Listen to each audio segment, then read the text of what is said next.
The Housing White Paper is expected to promise the building of more homes, extra help for first-time buyers and measures to make renters more secure. Well, the government says 250,000 new homes are needed each year, and they've admitted that they are way behind schedule. Well, joining me now is Melanie Leech, Chief Executive of the British Property Federation. Melanie, thanks for joining us this morning.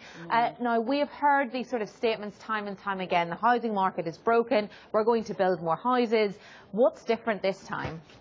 Yeah, well, as you say, there's a huge challenge to meet. We're only building around 170,000 houses of the 250,000 that we need each year. And it's going to be a long haul to turn that around.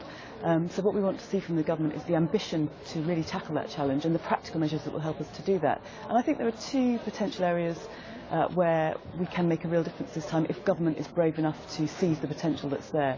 And the first is in terms of bringing genuinely new investment and new players into the sector.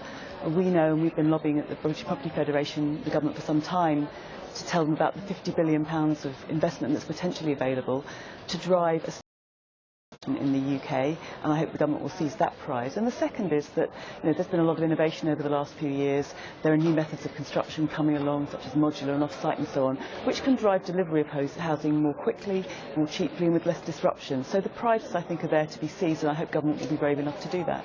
Now, they're mentioning an aim of 250,000 new houses every year. Do you think that's enough? I think it's at least 250,000 houses. We've got a rising population and we've got a huge challenge to meet.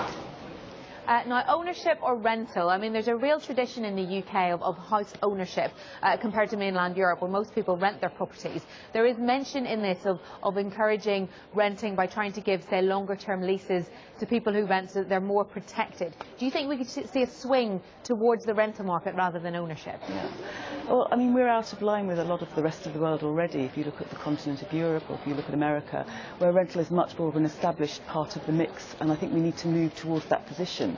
And we'll do that in two ways, and one is by creating more rental stock through that new investment that I've talked about from bodies like pension funds who want to invest for the long term and drive up the quality of rental stock, so it becomes an attractive option for people.